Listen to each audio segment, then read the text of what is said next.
So I'm really excited to be introducing you to my very first guest on this new show. She's a dear friend of mine and she's an absolute force to be reckoned with. I want to introduce you guys to Nahli. I'm like, hey. woo! I'm like a little cheerleader. Hello, babe, how are you? I'm good, how are you? I'm good, well? thank you. You look hot. No, you look good. It's just like you do. Typical women. Like in the girls' toilet. I know, yeah, the new friends. But so, how's life? Good. Everything's good. Everything. This has been one of the most maddest years for me ever, actually. It's been one of the most transitional years, so it's been good. I'm always working, but it's good. Yeah, you're always working. I'm always working. Always. And Yeah. on that note, for those that don't know who you are, like, what do you do for work? I'm an artist, like music artist, painting artist, which is actually something that I picked up in lockdown, to be honest with you, because I was like, how am I going to make money by sitting at home? So I worked all of that out and created like a whole new part of myself. And also Web3, NFTs, everything. She does it all. I do it all. You do it I all. just do it all. So, for those that don't know, who is Nahli? Nahli's like a multifaceted being, I suppose. I don't even know the answer to that question myself. Yeah. I feel like everybody has a different version of me. Yes. I'm always, like, depending on my environment, depending on the people that I'm around, I'm very different. I'm like a little chameleon. Oh, So, yeah, I don't know. I'm just obsessed with creating. It doesn't matter how I create. I just want to create something. That's the only thing that keeps me ticking, to be honest with you. Like, I have to be in the art studio or in the music studio or doing something. Otherwise, I lose my head. So, Nahli, tell me a bit about you, your upbringing, and where you're from. Born in Hammersmith. Grew up, went to an all-girls school, primary school, then an all-girls school, high school. My mum was like, no boys for you. And I was like, that's going to bite you in the arse, and it did. My mum's Australian. My dad's born in New York, but from Essex. And everybody always asks me, like, where's my roots, like, where's my heritage? And I honestly, my answer is just, I do not know. We don't know. Wow. My grandma had an affair with a married man back in the day, and we're just like... In fact, I have one of those DNA kits at home that got sent to me, and I'm dying to do it. Oh my God. Because I have no clue. You should document it as well. I know, That'd be cool. should. It'd be interesting to then you're Yeah. kind of like, who is Nahli? Yeah, I don't even know. Who do you want, like, who do you want Nahli to be? So, you know, when some, like, how would I explain this? Like, who is Nahli? If you had to explain, like, who you are to the world, or how do you want to be seen? How do you really want to be seen? How do I want to be seen? I want to be seen as somebody that I needed when I was growing up. That's my favourite quote, by the way. Really? Yeah, be the person you needed when you were growing up But or that's younger. exactly, like, I needed somebody like myself to be able to look at and just be like, you can be whoever you want to be. It's never too late to start. And that women are powerful. Like, I wanted to see somebody who could show me that there's no boundaries, there's no obstacles to anything. And I really feel like I've achieved that. And also, like, I know we're going to touch on this later, but when I was growing up, there was never anybody who was, like, openly bisexual or openly gay or, like, openly any of those things. So I never found myself for a really long time because I still didn't have anybody in the limelight to sort of look at and be like, maybe I'm like that, or how do I feel? Because you're given, like, a list of instructions, basically, when you're a kid, like, this is how you're supposed to be. Yeah, Mummy and daddy, blah, blah, blah. So, like, yeah, I just, that's what I aspire to be. I aspire to be somebody that the younger generation can look up to. Yeah, I think you're really inspiring, by the way. Thank you. That's why I'm so happy, and I'm just, Thank like, you. so glad that you are, like, my first guest. I'm so as well, excited. So thank you. So each episode, I'm going to ask my wonderful guests to bring a personal item. So what item have you brought today, Nahli? I painted it. You painted it? I painted it. Okay, let's bring on the painting. Ta-da! Amazing. I'm like a little drum roll. That is the worst drum. But I'm This is Mickey laundering. perfect. That's what I called it. That the people see. Ta-da! It's amazing. How long did it take you to paint? A few weeks. Takes me a couple of weeks. This was a commission from somebody. They asked me to paint this specifically, so... Wow. And then it created, like, a whole series of it, because I was like, I love this. So then I did, like, Sonic, Looney Tunes, Betty Boop. Wow. Yeah. Like, you are so talented. Thank you.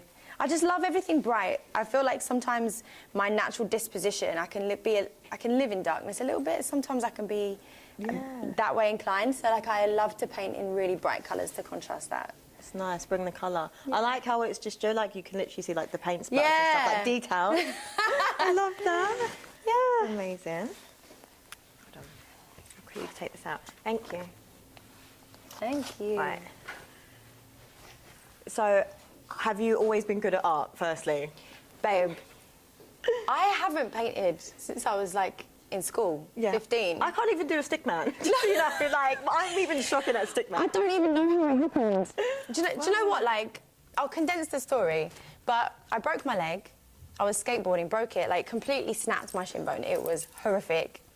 And then I was like, oh my God, what am I gonna do? I need to create something while I'm seated, because I couldn't move, I couldn't get up, I couldn't really walk. So I was like, all right, I'm stuck.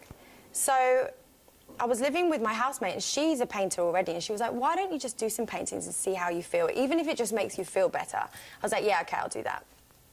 And this was just before lockdown hit as well. And then I started painting, and I'm not even joking, I was like, I'm quite good at this. I was like, I'm actually quite good at this, and I just carried on, and like, my first ones are like not that amazing, but as I continued, I got like really obsessive with it, and because I was in lockdown as well, I just had so much time on my hands to perfect my craft, and I was just watching YouTube videos and just like teaching myself how to be a better artist. So you're literally like a self-taught artist. And then because I had no money in lockdown, I was just like, well, I need to sell these paintings. And then I was like, how do I even price my art? Like that's the next thing. Yeah. And so I was just stuck at a random price tag on basically the amount of money that I needed at the time. And my friends were like, that's too expensive. I was like, watch this. Yes. And it fucking sold. Oh my God, amazing. And I was just like, I couldn't believe it. I couldn't believe it. And it sold to a girl from Love Island. Oh, wow. Called Olivia Bowen. She's like Olivia Buckland. Yeah. Now she's Olivia Bowen. And when she shared it online, my whole page just blew up. Oh my God, that's amazing. I know, and then people were asking me for more artwork, and I was just like, I managed to create a whole mini business for myself, and it's just continued. That's amazing. Yeah, it's crazy. I'm waiting for my commission piece of me. I'll paint you. That's what I want, just some flames around me, you know. Yeah, fun. True vain woman. Me, I'm humble. I'm going to do a self-portrait, so I feel you. We have to. So, on that note, so you don't just do art, you also are a music artist. Yes. Yeah. My most recent tracks with Big Nasty, that's Catch 22. That was out a year and a half ago now. Amazing. And then I had a track produced by Sigma with Professor Green, Bad Decisions. Wow. That's like my biggest streaming one. That's like, I think it's got like 2 million, which is nuts to me. Oh, wow. Yeah, crazy. I never thought I would see the day. And then, you know what, like, just from working with Sigma on that tune, they were like, we love your voice. I get on really, really well with the guys, and they were like, do you want to come on tour? What inspired you to, like, be on stage and do music? Both my parents are singers. Oh, my God, so it literally runs in the family. Yeah, both of them, my mum and my dad. So it was something that I was running from when I was a kid. I was like, I'm not going to be a singer. It looks stressful as hell. So I was actually working in a laboratory making perfumes when I was 18. No That's way! What I wanted to do. That is so cool, though. Yeah, I had my little goggles and my little trench jacket thingy, lab jacket, and I used to have to get all the raw materials and make all the potions and the soaps and everything. Oh, wow. Yeah, because it's a family company. So I was just like, I'm going to work with them. Fun fact, my granddad actually is the person who created the smell for Old Spice and Brut. No way! Yeah. Oh my God, your family are just like, yeah, really it's totally mad. creative people, like, what the just hell? like, it's just mad. So I was working there, and then I think it just was, it started like, I think I was just singing one day, and one of my friends was like, you should be a singer, and I was like, I'm not going to do that, that's never going to be me. And then I realised that I started to get like an emotion when I was singing, and I was like trying to get rid of it. I was like, I'm not doing this. And then, I don't know, it just started to take over my life. Like, I just wanted to always perform and write music, and I've always written in journals since I was a kid, and all of my emotions, that's how I get them out just through journaling since I was like 5, just silly scribbles at first, but obviously. And then one day, I just decided to put myself on Star Now when I was like 20, 21, and I found Da Vinci, and he was putting a girl group together, and he asked me to be a part of it, and I had never sang in front of anyone in my life, and I was so nervous, and I got in my little Nissan Micra, and I drove all the way to Wandsworth, and there was this industrial building, and I honestly looked around, and I was like, this is dodgy. Yeah. I'm about to get kidnapped. I'm like, definitely getting kidnapped. But something told me that I was safe. I don't know. The intuition. Yeah, trust exactly. it. So I got out my car, and I was fresh out of Essex, so I had stilettos on and a stupid little dress with cleavage that I didn't have because I had these chicken fillets in. Stereotype, we say they're not, and we're like, yes. That was me to a T. So I was just like, right, and I walked in, and he was like, go on, sing, and I was like, I can't. No? But I did, and then he was like, yeah, you're in. Wow. And that was like my first step into the music industry. I didn't know who Da Vinci was. I didn't know anything. Turns out he was doing tunes with like Kano, did P's and Q's. So yeah, that was like my first step into the music industry, and then I was just obsessed. Yeah, I love that. So with like your music personality, because obviously like Nahli, she's like this force, because how I know you, so for those that are watching this, we done a documentary together and everything, so you're very big on that, but I see you as like this alter ego and everything like that, like this really powerful woman, but how did you create this alter ego? Would you say it's an alter ego, or does it match? Definitely. I feel different when I step into Nahli. Yeah. Because I was never hugely confident before. Like, as I was growing up, I was never hugely confident. I never really knew who I was. I was having like a consistent identity crisis. I was just like, you know, I didn't know if I wanted to be an emo, or if I wanted to be like a real girly girl, or if I was a tomboy. Like, like I said before, I was always a bit of a chameleon. It depends who I was hanging around with, that I would like copy them when I was a kid. So then I was just like, I really need to, like, for myself, make like a caricature version of who I really want to be, who I can step into, and I know that that's who I am. I'm confident, and it's memorable as well, because I find that, you know, like Amy Winehouse, she had the big hair thing, and yeah, you know, so many amazing, iconic musicians have a look for themselves. Madonna, and I was like, I want to do that. I just want to be able to have like a uniform, kind of. So that's how it all started, and I started just by practicing to see what made me feel comfortable, and I just found, this is just where I found, like, I just sit best here. Yeah. And for those that don't know, you can also have you as a filter. Yeah. I can actually look like you. Yeah, you can. I can be you. I made that after the Big Nasty track. No way. Yeah. That is so fun. Yeah, it puts all the face tattoos on. See, that's what I mean. You know you've made it when, like, there's a filter after you. Like, you've made it.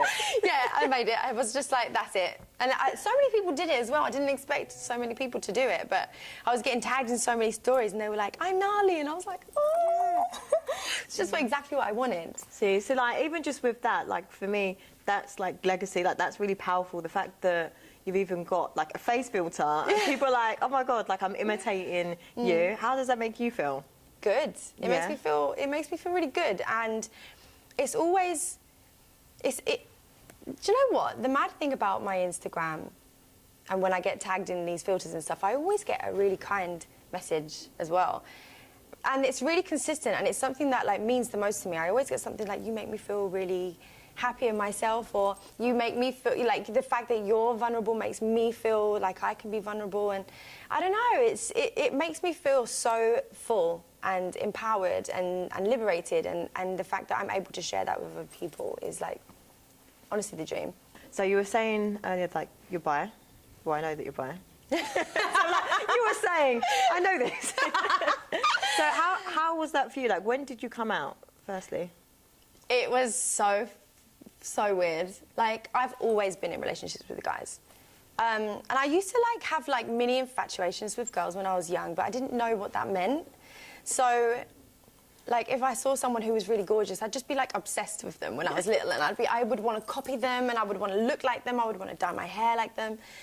Like, just, like, amazing older women, like my mum's friends or something. I'd be like, wow, I want to just be like her.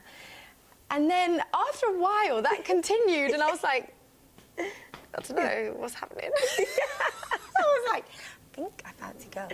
I was like, but I'm not sure. So I'm not going to test it, because I don't know what anyone's going to say. Because I was like, I would have to then, like, tell my family or my friends, and I just didn't really know how anyone would deal with that. So I was just like, I'm just going to stick to guys. And then I was using Hinge as a platform to spam my music to people. Listen, hustler, natural hustler, use your ways. It was like, bio, go follow my Spotify. It was like, tell us about you. I was like, YouTube link. I love that, though. And then this girl popped up, and she was just like, hey, you're cute. And I was like, whatever. And then she messaged it again, and I was just like, she's kind of cute as well. And I was like, oh. I was like, no, I'm going to ignore this. I'm not going to go there. But she was like, really persistent in, like, a cool way. She was just like, I think the first thing that she said is she was like, all right, well, I'll see you Thursday, 6 o'clock drinks, this is the place. And I was like, oh, that's kind of forward. Yeah. That's kind of, like, she said it with her chest. And I was like, okay.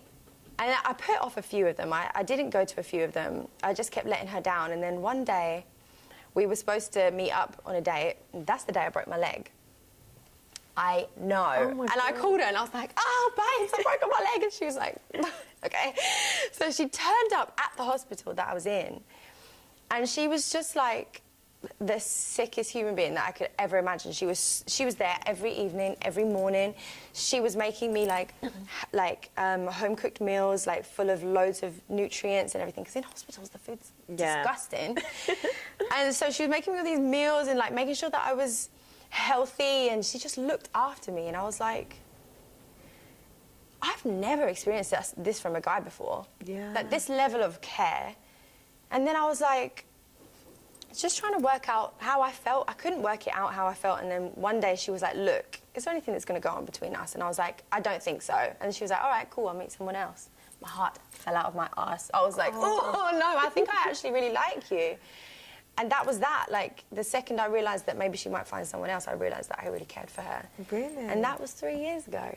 Oh my God, so do you think, like, with this and just your, like, relationships, because what I find that currently, like, from conversations I've had with other women, there's a lot more bi women now that are open to same-sex relationships because of, like, previous experiences from, like, ex-boyfriends, like you were saying earlier, how you'd never experienced, like, this kind of love, like the day and night and just someone being there. Yeah.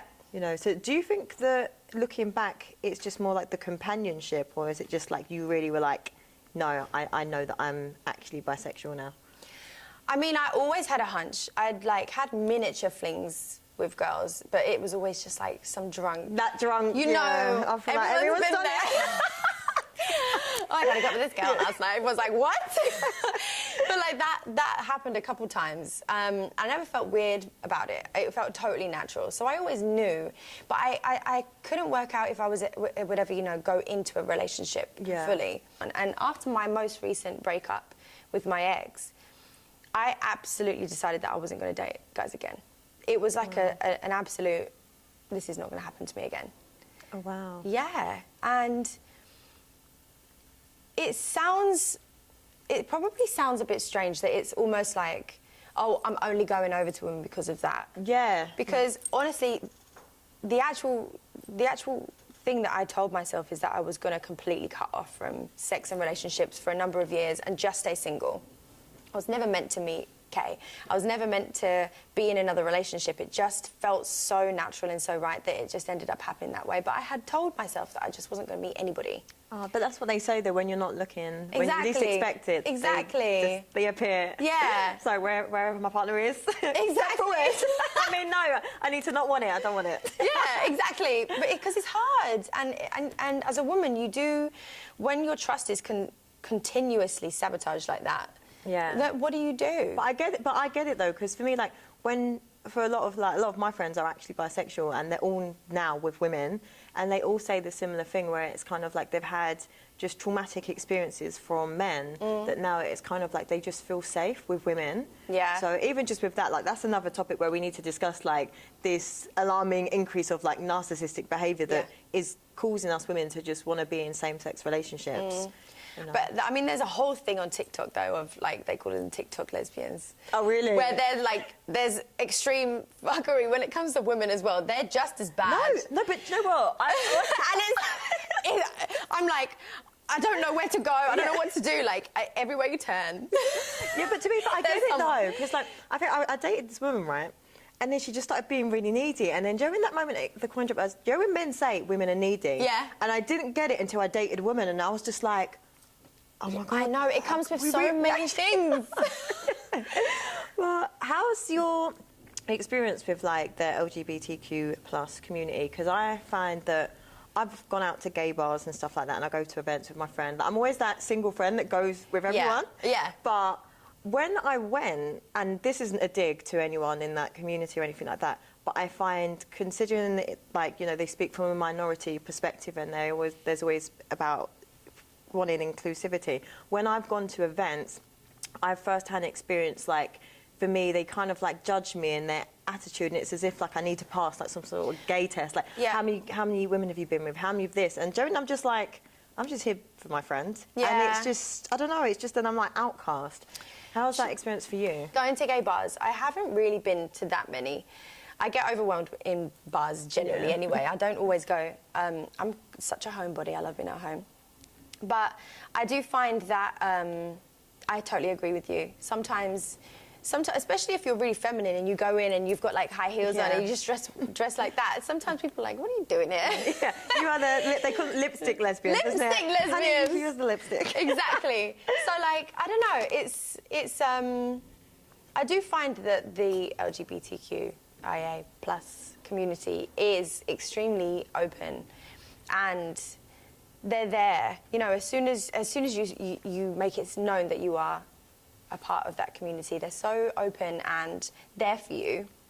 I think it's so important because it's nice to feel like you have a base. It's nice to feel like you have people around you who you can relate to, and you know, if I go back to Essex, for example, my old Essex friends or whatever, now I'm the outcast because they're like, am I allowed to talk to you about being with girls? Is it weird? I'm just like, oh, I don't want anything to ever be weird. I don't want it to feel awkward. I don't like the fact that my friends back home or whatever, people who are not a part of these communities, they find it uncomfortable to talk about. So I love the fact that we can have these groups of people, and you know, everyone loves having a gay best friend. Yeah, so it's mad, isn't it? Exactly. Even just the gay best friend thing and everything. And now that's me. Yeah, you are the gay best friend. Yeah. So now obviously like you're out openly, or you've always been out kind of thing, but publicly, like for me, if I was to come onto your profile, which, but like, what is your app? Plug it quickly. Like, tell them they need to find you so they understand, they can see. At Nahli music, Nahli music. Okay, perfect. So they can get, as I'm saying this, they can scroll and see. Yeah, go and have a look. So like when I look at your page, like it's very, like you're a star. Like when you look at your page, like you're very creative, and like you see like the image of Nahli, and because you are in like a same-sex relationship, and like you represent for a lot of like, you know, like feminist things, you're very pro-women, women empowerment. Do you think that hinders your outreach to like who you were trying to reach, like with music and stuff like that? Oh my God, that's such an interesting question. Absolutely. In fact, I have had producers that I've worked with over the years, and I can be like, hey, should we do a session? And before they would be like, yeah, let's get in. And if they think, there are so many men in the industry that if they think there's a small chance that they could sleep with you, they're going to work with you and they're going to give you their time and their energy. And I have definitely felt like by me eradicating those thoughts and putting an end to those thoughts by being with a woman and being openly happy with a woman, sometimes I don't even get replies anymore. See? Or they're like, how's your girlfriend? She's fine. She's great, actually. But then do you think on the plus, though, it can also help you where this really is about your talent? It definitely does. It definitely does, but... This is hard, isn't it? It is a really hard one because so many people, okay, so there are so many people who have, you know, educated themselves and they know and they care enough to not worry about who you fancy, you know? Yeah. Whether it's a girl or a boy. There are so many people now that are just like, I don't care, it doesn't matter. But there are still so many people that they feel a type of way about it. And even if they don't want to feel a type of way, it's still inbuilt, they can't help it. Yeah. So, you know, you do feel that sometimes. And I do feel that it does hinder things occasionally. Not all the time. It's not like a huge thing all the time. I suppose maybe because those same people have known me with guys as well, so it's different.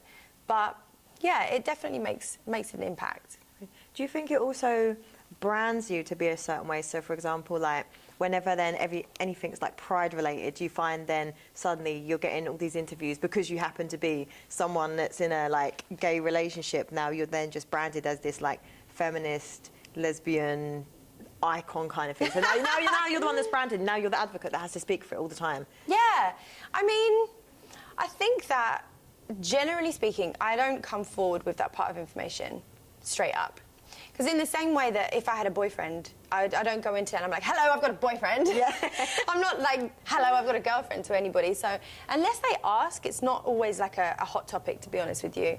But the main thing is that I've had a lot of young women come to me and say that when I came out online and I was like, everyone, this is my girlfriend. She's sick. She's a photographer. She's amazing. She is sick. She's sick, yeah, right? She's sick, by the way. They have, like, I've had people come to me and say, you know what? The fact that you were so brave has made me come out to my family, which is crazy. In fact, like, somebody that I knew from back home, she had, like, a best friend that she was super close to, and she was, like, hiding a relationship and wasn't telling anybody that there was something going on. And then she messaged me and she was like, because of you, I've told everyone, and now we're openly having a relationship, and this means so much to me, you know, because it's like, I never thought that I was ever going to be this person. Yeah. I never thought that I was going to find a woman and settle down and be happy. I never thought that I would even have these conversations. I didn't know this was going to be a part of myself. In the same way as I didn't know art was going to be. You know, I've found so many parts of myself in the last couple of years, and, you know, I haven't grown up with, like, I haven't grown up having these conversations. I haven't been around the community. I can't speak, I don't enjoy speaking for the community because I'm still new here and I'm still learning, and there's so much for me to learn, and I'm learning every day. So, you know, I enjoy having these conversations massively, but I wouldn't say, like, that I'm someone who, like, stands for it yet. I'm on my way. Yeah, and I'm definitely on my way, but I still think that I have so much to learn, even me. Yeah, I think we all do in general, yeah, though. It's definitely. just like that. But I think it's really amazing just in general how I feel like we underestimate how powerful you can be just by honouring who you are as a person. Exactly. You know? And that's what makes a difference to people. You know, people can see fakery a mile off. They can feel it. Even spiritually, they can feel it. And if you are just being yourself and just living your life in exactly the way that you want to, it's magnetising because it makes people want to do the same. And I really just think that is so important. Yeah. It's so important. It really is. So I'm just like here like, yeah, just get lost. Get lost in my eyes. But what's your story? What's your story? Do you want to talk about your story? What story? I'm like, sorry, what? What's your story? Guys, girls. Yeah, to be fair, I'm just greedy. You're fluid. Yeah, I just, to be fair, for me, it's always been about a vibe. So I'm not very, like, I wouldn't be like, oh my God, I'm straight, but I'm not like, I'm bi, because I don't like the stereotypical, like, label that a lot of women do. They're like, I'm bi. Just for that male gaze and attention. I just feel like, no. But I find that's a huge problem. No, it is. It's a huge problem. It's a big issue. Yeah. Even when girls say it, sometimes even a woman is just like, oh, you're just saying that so that people fancy you. Like, yeah, no, literally, but it's an actual thing that like a lot of women do, and for me, it's just about everything's on a soul level, and it's like so cliche, but it's just I like souls. Like if I can vibe with you, then I vibe with you. Yeah, it just doesn't matter who they are. Yeah, exactly. I feel that. I mean, I'm just looking for the vibes. Look at the vibes. Thank you very much. Wait, who would be your celebrity crush? Catherine Zeta-Jones. Is it? Hands down. It's always going to be Catherine Zeta-Jones. Always. I love Always. that. Even when she's old and grey, it's going to be her. Oh, I love that. She's everything. Her and Zorro killed me. Yeah? Yeah. When I first watched that, it was another fascination. I was like, oh, I fancy her. I didn't know. I was just like, oh, wow, she's amazing. Yeah. Just a soft spot. Like, really like her. Then you're like... Yeah, really like her. I might watch it again and again. Again?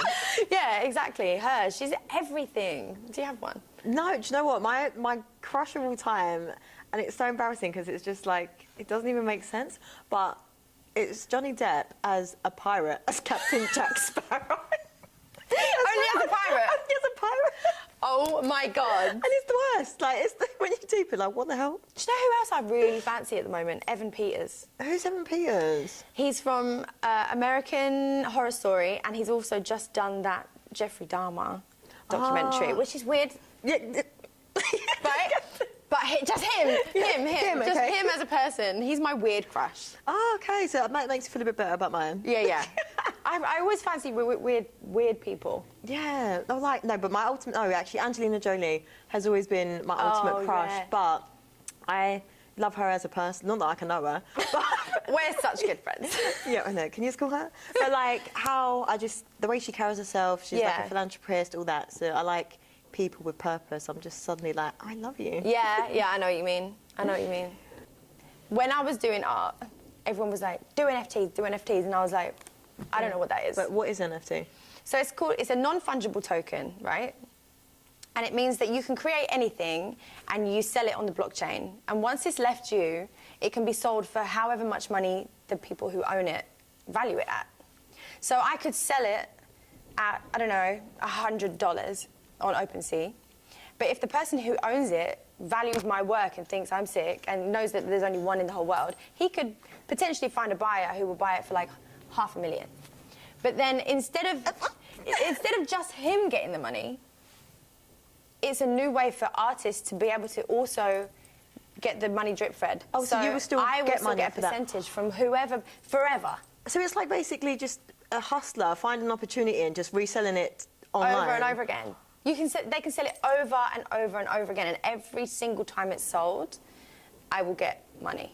Oh my God. Yeah, so that's like a really watered down version of it, because honestly, like, I'm not deep in Web3 in order to like explain it in a way that people will watch it and go, that's not actually correct, and I'm going to be like, I don't know exactly. Yeah. But there's always someone ready to be like, this is exactly incorrect. That's not correct. I don't need that today. Well, it's working for her, okay? It works. It works for me. I sell them, and I just have like one. So every single painting that I do, so the Mickey one, I go and get it photographed, and then I put it out as an NFT, and then someone will buy it. So my last one, Playboy, all my Playboy series, they sold at 1.3 Ethereum, which is about $3,000.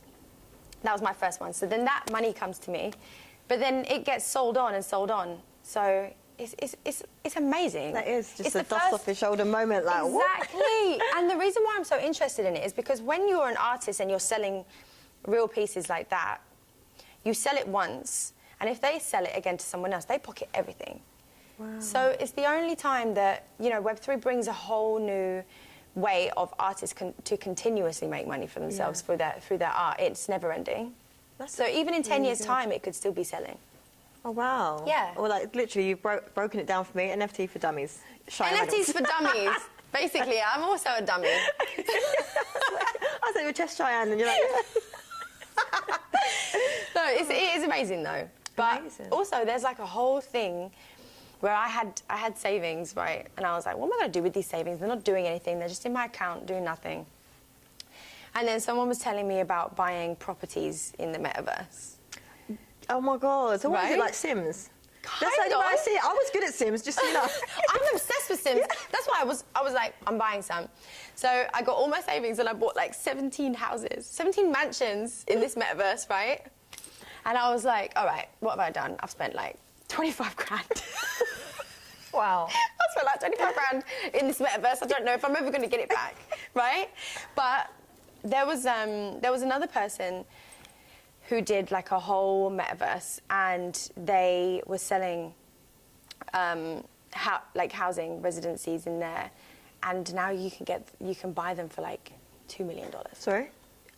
I know. What? Yeah, like, and it's only a couple of years since these people have bought them. Their money just goes straight up. So like, I'm just crossing my fingers. Oh no, 100%. I'm being serious. I was just like, you know what? I'm going to join in, put some money down, and then maybe I'll lose it all, but maybe I won't. Maybe I'll be a billionaire. Who knows? Yeah, Who for knows? real. I don't even know. Like, I like it though, but you're a so risk mad. taker. But that's what's nice though, is like you're actually taking the risk. Because I'm a play it safe person where I'll just be like, do you know what? I'm not taking my last savings out, and I'm not doing that. I'm just gonna watch everyone else, and then if it doesn't happen, I can just then be like, see. But Yeah, I know. you're actually taking the risk, and I feel like, but that's how people get successful, because you have to take that risk, and that's what you've done. I mean, so if you get billions, it was a risk though, coin right? me. 100%. Yeah, we'll do this again, Yeah, but like... as the billionaire version. Yeah, we'll be in the Maldives. It's actually a gold sofa now. Exactly. I the audacity to be like, it's in the Maldives, gold sofa. You guys heard it. Yeah, So if she you becomes heard a it here billionaire, first. it's happening. Yeah, I'll sell some properties. So what does the future hold for you? Any projects coming up? Just so much more music. I feel like because I was focusing so much on art for financial reasons, I was trying to just, you know, support myself. That's how I first even started doing art. Before it became like a huge passion, I was just like, I need to just make some money. So I've put so much time and energy into art, and I kind of forgot the music a little bit. So I'm going back into it now. I'm getting all the old tunes out the laptop, and I'm dusting them off, and I'm re-going over them, re-vocaling, and I'm going to get them all out soon, because I've got Therapy Side 1 out, and everyone's been asking me for Therapy Side 2, and I just haven't bought it. I haven't brought it to the table yet, It's so all right, though. that's my next plan. Divine timing, though, because it's just even with that, it's like you've been working on art, so now it's like, we're ready. This is just Exactly. the build-up. And also, I'm going to try and I'm going to try and do some more stuff with Playboy. So when I did all my Playboy collection, there's 8 huge paintings in my Which is Playboy amazing, by the way. Like, everyone actually needs to see, like, amazing. Yeah, we'll stick it on the screen sometime. Yeah, I'm like this. Woo.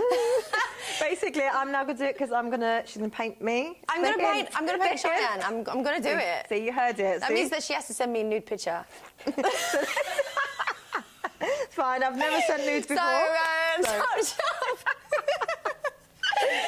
You've never sent a nude picture? Is that what you just said? Yes. Oh wow! I wish I was you. I've done too many. Really? When I was like, I get nervous. I feel like someone's gonna revenge porn me, and then I'm like, it could happen. It could happen to me any minute. And not for a long time. Like not for a long time, but boy, so many in my She's time. like, well, I've actually got a catalogue. It's me with red hair. Yeah. Brown hair. Because my boyfriends or something would be like, send me things, and I'm just, I'm there. I'm dishing them out. She's a real one. She's like, let's never go to the toilet real quick. Hey, baby, what you wearing? Let me show you. But yeah, that could definitely come back to bite me. But I don't even care. I just don't even care. Like, whatever. Yeah, you just make it into art. This is me. This is me. Look at her. See? Yeah. But yeah, the Playboy stuff is definitely something I want to look into again. So Playboy brought me onto their Centerfold platform as their first ever UK painter on the platform. And they like championed my work. Oh my God. Which is mad. Congratulations. I know, it's crazy. Like, I've always been obsessed with Playboy since I was a kid. I know that sounds weird, but I just mean like... No, same. Yeah. I always wanted to meet Hugh Hefner, and some people are like, Chian, you're a feminist. What are you on about? I was like, I love her. I love him. Like, fucking... I know, it's silly. Like, there's so much that we could even go into, but today's not even the day for that. It's number 2, yeah? She's Yeah, coming back. definitely. But he's there are so many good things about him, aside from the bad things. Like, he built a whole platform for women, right, to liberate themselves. And he was the first person who was employing black music artists when it was just like not happening, like Nat King Cole and Aretha Franklin and some amazing, amazing people. And so, like, I've always been fascinated. I've always been kind of obsessed with the whole brand. So when I was like trying to manifest it, I was thinking, how do I do this? How do I do this? And the story actually is I went to Miami, I took some prints of my artwork, and I just put them under my arm, and I just snuck my way into this Playboy club. I see the pics. Right? I don't know what I was thinking, but I did it. Yeah, and I was in. And I had them under my arms, and I was like, all right, I've got my art. And I was just walking around, and then I saw Charlie XCX. Yeah. And I was like, hello, babes. Do you mind holding this piece of artwork? I'm going to take a picture. And she was like, yeah, sure, I love it. Took a picture, put it on the internet. And then I messaged Playboy, and I was like, hello, Charlie XCX loves my work. Yes, see? And I really think that we should have some conversations. Just sent them this long email, and then they came back to me and they were like, yeah, we love your work. Like, if you ever want to do Twitter Spaces or anything, like, we're here and we love it. So that catapulted my work as well. Oh my God. So that's what I want to focus on as well. I want to do Miami Art Basel. I got accepted to do it this year, but it's not the year for me, I don't think. I'm going to do it next year. Next year, yeah? Yeah, there's too much going on this year. I don't think I'm going to... It's the golden year next year. So, yeah, loads of stuff. There's loads of stuff that I want to focus on. I want to do galleries and... But what do you want to do for you? For me? Yeah, like for you. What do you mean?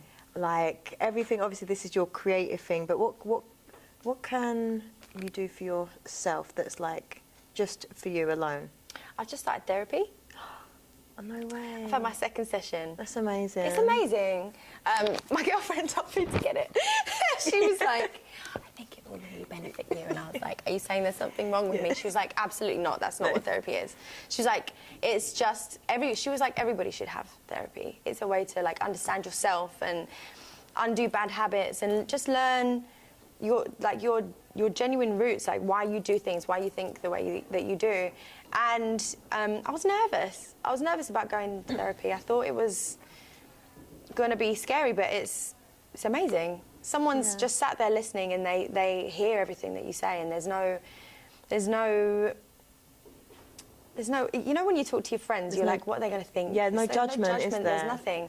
So it's really nice. That's definitely something I'm going to be working on. For me, I just look after my family. Like, they're so important to me. I love them so much. My little brothers have just gone to uni. Oh, I love like that. They've flown the nest, so mum's at home. I just want to focus on them. I do everything because I just want, I want my mum to be really happy, and I want to buy her a big old house somewhere. Oh, you're so cute. Yeah. That's what I want. I want stability. I want to get to a place for me where I don't have to overexert myself every single day. Because at the moment, I'm hustling. I'm super hustling at the moment, as we all are. But I just want to get to a point for myself where I can just sit back a little bit and just, have threads of income that I've built, and I don't have to just put my foot on the gas 24/7. For real. Do you feel seen? I don't always feel seen, actually. In terms of do you mean artistically, or do you mean me as a person? You as a person. No, I really struggle with that, actually. I always feel like I don't know how to explain this. So I always feel like I don't. How do I explain? Let me think. Do you know when sometimes you're the person in the room and whenever you speak, no one hears it? Yeah, it's like when you make the joke and no one laughs, and someone else no says one it louder, laughs. and you're like, that's me all the time. That's me. That is me all the time. And sometimes I can I can really get in my head about it. And I'm like, but why? Do I make myself small around people sometimes? I don't know. There's a lot for me to look into. But yeah, I just want to work on myself as a woman. I want to be able to be the best version of myself for everybody else around me. And I want to do more documentaries. Yes. I want to bring more women to the front. And you know what? I've been having conversations. I'm not going to say who. I'm not going to say where. But somebody has asked me if I will be happy to come forward as a radio presenter, championing women in the industry. It's amazing. On that note, can we please just talk about, obviously how we met? Finally, I'm like, yes! Yes! Yes, our story! I know. Okay. So you tell them about, Something's Gotta Change. Something's Gotta Change is a really important documentary, music video, song. It's all about the fact that women are so unsafe, all the time. the fact that we have to still have conversations with each other and be like, make sure you have your keys in your hand when you're walking. If anything happens, you know, some of my friends have like mini little flick knives, just in case, because you don't know what's going to happen.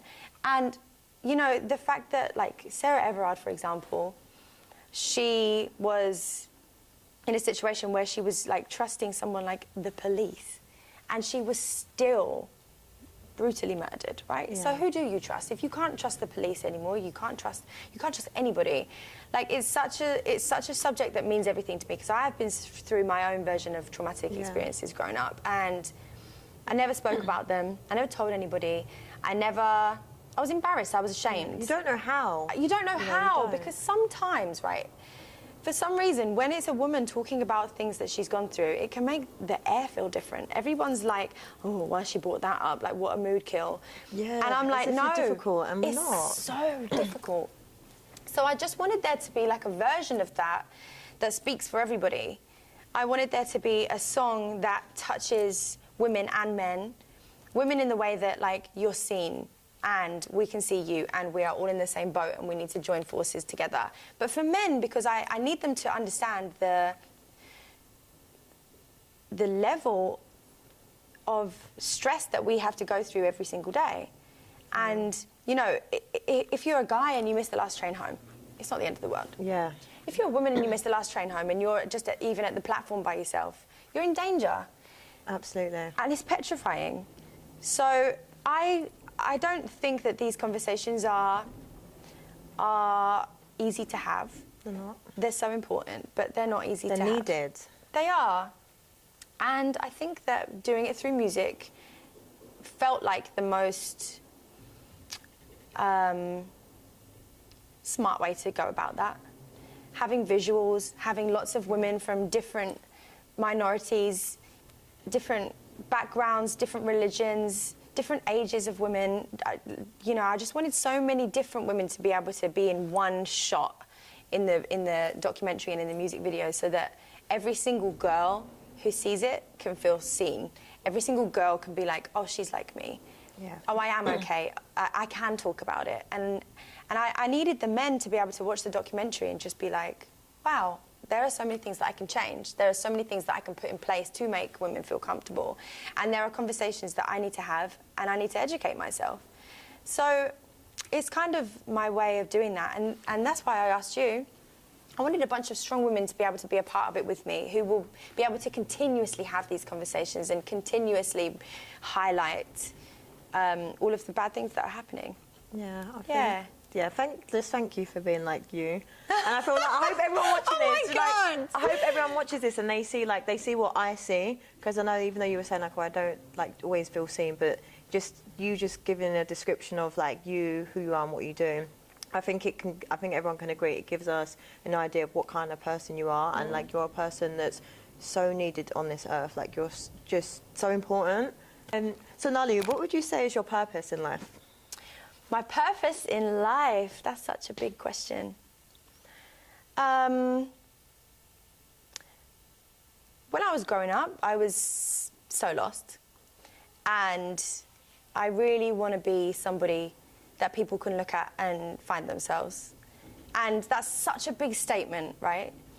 But it means a lot to me. I love caring for people. I love being able to be someone that can help people in any way. Like, after the perfumery stuff that I was talking about earlier, and before the music, I was working in care, and I was doing care work for like 5 years, and just genuinely looking after people and making people have like a better life is something that has always been so important to me. And if I can do that through my music, through my documentaries, through my art, just being super inclusive and making sure that other people's voices are heard, that is everything. That's my purpose, I think. I think that doing it through music and art is my way of channeling it. But I just want to do that forever. And I want to do galleries, and I want to do things in the future that can bring people together who can, you know, support each other and find each other. Yeah. Yeah, you already do that, like but like little paint and sips was where I started, but I want to do it on like grand scale. But yeah, I think it's super important to have somebody that you can just look up to, I suppose. And what do you want your legacy to be? I don't know. Give me an example of someone's legacy. For me, like, a legacy is how, for me, I'll tell you what I want mine. Yeah. My legacy is, I feel like, when it's my time to pass, I just want to be able to impact people's lives where it's like just how I've made them feel, you know. Yeah. That's for me. That's my legacy. Just I want people to be like, you know what, Chian, she always noticed me. I just want people to feel seen when they're around me. That's so nice. I want people to feel seen and to feel special. But I also want people to feel like they can do anything. That's important to me. I think that when you're a kid, everything can feel so far-fetched, kind of, and the idea of being an artist or the idea of being in music, it feels so far away, like, oh, how would I ever be that? And it really is just going for it and just putting your name out there. And if you think that your work is not good enough to be seen, that's not true. There are so many avenues and there are so many people who will probably love what you do. You just have to find them. You have to find your tribe, I suppose. Love that. Find your tribe. Yeah, and like, I really believe that every single person has something to offer. Every single person has a talent, and you just have to dig. You just got to dig deep and find it and show the world. Don't be shy to show the world. Firstly, thank you for coming on to my first You're episode. welcome. But I'm so excited for you. This is amazing. Thank you. But like, honestly, thank you for just giving us like your honest, raw version of you, because I really hope that like the viewers can connect with who you are and like see you for how I see you, especially because I just think you're such an amazing person, and Thank you. I definitely think like your legacy, like you will leave such a big impact and imprint on this earth. So yeah, Thank you so much. so please let everyone know how they can actually find you. You can find me on Nahli Music, Nahli Music. My website is www. Wait, let me do that bit again. Yeah. My website is www.nahli.co.uk, and Spotify is just Nahli, Nahli. Amazing, that's it. And so guys, I hope you enjoyed watching, and I hope you love Nahli just as much as I do. Like, she really is an amazing woman. So yeah, please like, subscribe and comment, share your thoughts, and tune in next time for another Conscious Conversations. So thank you.